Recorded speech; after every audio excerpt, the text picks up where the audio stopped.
England supporters had little to cheer after the World Cup in 1986, but it wasn't an excuse for what followed. I think it's inevitable, isn't it, that if England do perform badly in a major championship, then the fans decide that if England can't fight for the country, then the fans will fight for the country.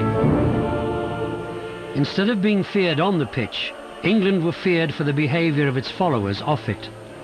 It led Prime Minister Margaret Thatcher to call for the unthinkable, for England to pull out of the World Cup in 1990.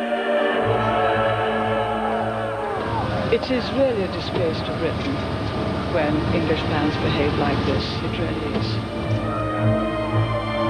Maggie Thatcher said, well, what are you going to do with your hooligans, Mr. Croker? And I think Ted said, well, with respect, madam, they are your hooligans as well. These hooligans belong not just to football, they belong to England. They are our hooligans.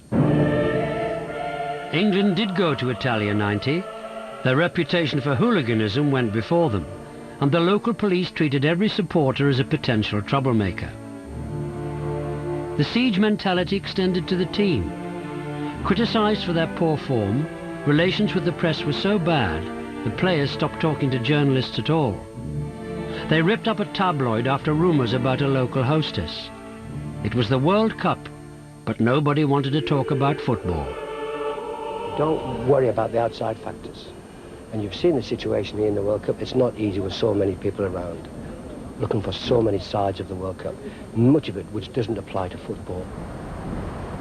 The pressure created a strong team spirit. Their anger was lightened by the antics of a new arrival, Paul Gascoigne.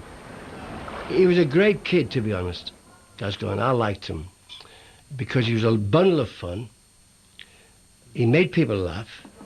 He didn't get on people's nerves, not really. Gazza was a pain in the arse early on in the competition. Chris Waddle was his roommate, and Chris Waddle was always in our room. He just couldn't stand being in the same room as Gazza at times. He'd just drive him mad. He used to get up a lot earlier than me. You'd hear 6 o'clock up or 6 in the morning, you'd hear splush, Gazza jumping in the pool swimming. Me and Chris were hopeless at sleeping, and if we ever got up early, we used to blast the music as loud as we could. And our gaffer, I'm blowing off from the gaffer now, it was next door, so yeah, I'm screaming and shouting. And I was there with Chris and Gazza, and then we looked out of the window, and there's like a farmyard. And for some reason, unbeknown to anyone, Gazza decided to start throwing these, because we had these green carbolic soap, like hundreds of them in the bed, and he goes, oh. So he started throwing them at these chickens. And, you know, it was quite a distance and away, but I mean, he had a really accurate arm, and he was getting very close to hitting these chickens. They were running around like lunatics, you know. And so while we were looking out the window, all of a sudden a figure appeared, and, you know, we thought it was more than lads, so we said, come on in, and it was Bobby.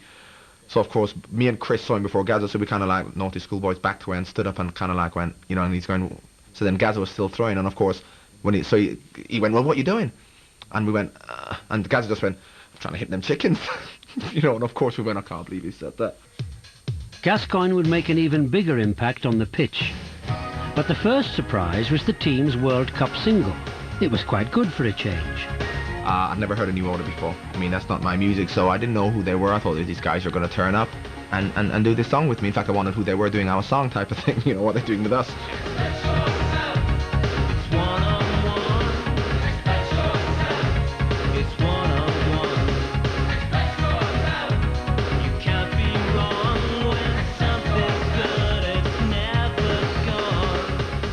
My biggest dread was actually writing lyrics, because how do you write lyrics about 22 players kicking a leather bag around, you know?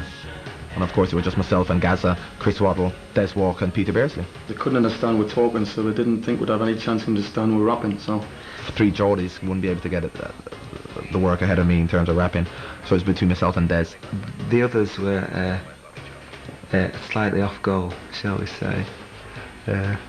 Yeah, it was just the best at it, John Barnes. And it had more application, and his diction was excellent. You got to hold and give, but do it at the right time. You can be slow or fast, but you must get to the line. I think a lot of people bought it and remember the time, remember 1990, you know, football fans. Where were you when we bought this record? I only got the semis, remember when we beat Belgium. And when Chris Waddle missed our punt. And what you're looking at is the master. The record became the soundtrack to a dramatic revival in England's fortunes. They qualified from their group, beat Belgium in the very last minute of extra time, and found themselves in the quarter-finals.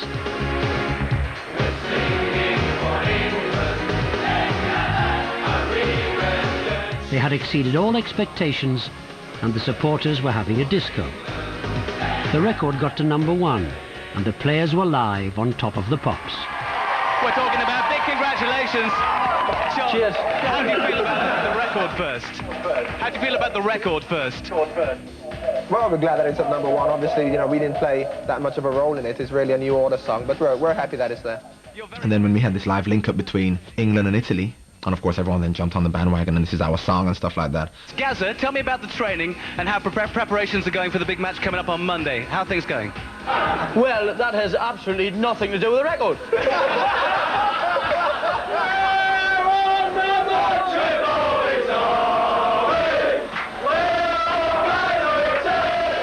A wave of support for the team sent thousands of supporters off to Naples for the quarter-final against Cameroon.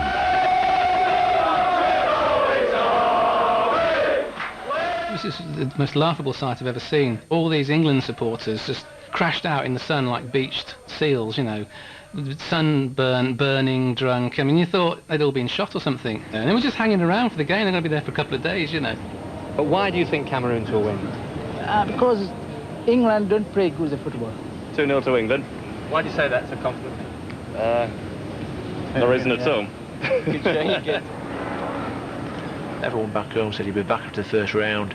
Here we were, you know, progressing to the quarterfinals, and it's like, you know, basically putting two fingers up at everyone back at home thinking, you know, we're not coming home yet.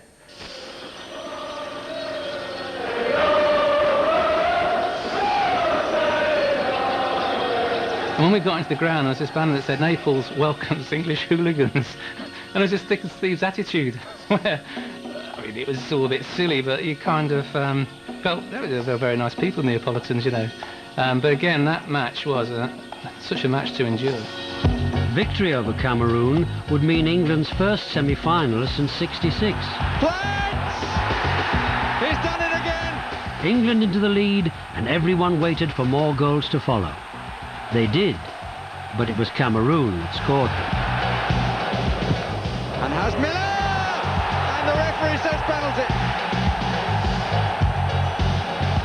Kunde with a little shuffle, scores! Miller makes it look so easy, a kick in! And Cameroon lead! I thought, could hear my brother's voice ringing in my head, knocked out by Cameroon. We prayed for something to happen, and lo and behold, England get a penalty for the first time in years. Lineker! Penalty, and I saw the ref straight away. He's pointing to the spot. I thought, yes, we're back in the game. Then all of a sudden it's dawned. I thought, I've got to take this. Your big brother's got to take a penalty with about 10 or 15 minutes to go to keep us in the World Cup. You know, it's probably the most scariest moment of my life, let alone what went through Gary's mind. Funnily enough, I thought of Wayne, my brother, because I know he always used to get so nervous. Never a more vital penalty for England.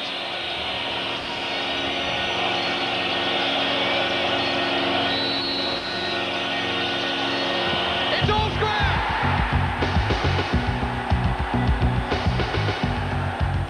It was a relief. But then again, you know, 10, 15 minutes later, there's another one. Gascoigne drives the limbs again. And here's Lineker! And he's brought down! There's a name to be made here, that's for sure. As in comes Lineker and scores! England lead by 3-2. 2 goals for Gary Lineker from the penalty spot. I've had 17 heart attacks. I feel 92, but I'm absolutely elated. I'm so pleased for everybody. I wish I was home, because they tell me everybody's dancing in the streets. You know, I'd like to be home to be dancing in the streets with a lot of our supporters tonight. They were certainly dancing in Lineker's bar in Tenerife. Got totally bladdered. I couldn't remember the next... I couldn't even remember him taking the penalties the next day. I had to watch it again on video.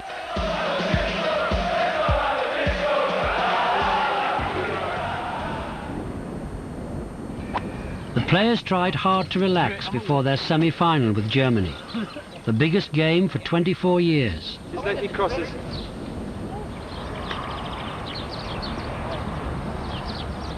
We played a bit of golf, we took card games, Monopoly, and Chilton was very good at this. We had horse racing evenings.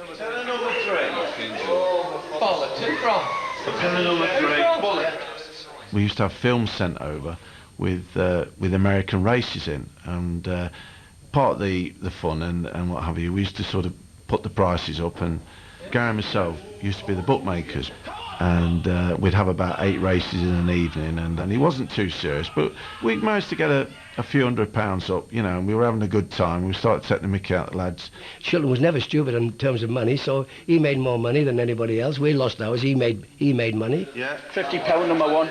All of a sudden, I think it was Gaza and Brian Robson and Ray Wilkins came in with like 20, 25 quid on this 10-to-1 shot. And we couldn't believe it. We said, well, what's happening here, you know? But we said, OK, go on, we're a few bob in front. And Fred Street was in charge of the tape, and he was actually filming this on a video, which I believe Paul Gaskell has still got. I've got the video, it's hilarious, and we're just sitting there, and all of a sudden, it's winning, Peter Shelton's watching.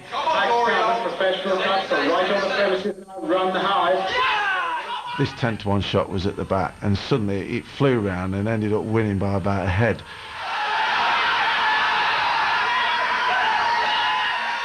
And this horse would come in from the death from nowhere, and actually when I was just there, I was screaming, everyone was shouting, and Gary Lineker was going, "You know something?" Just see his lips going, "You know something?" I said, "No, no."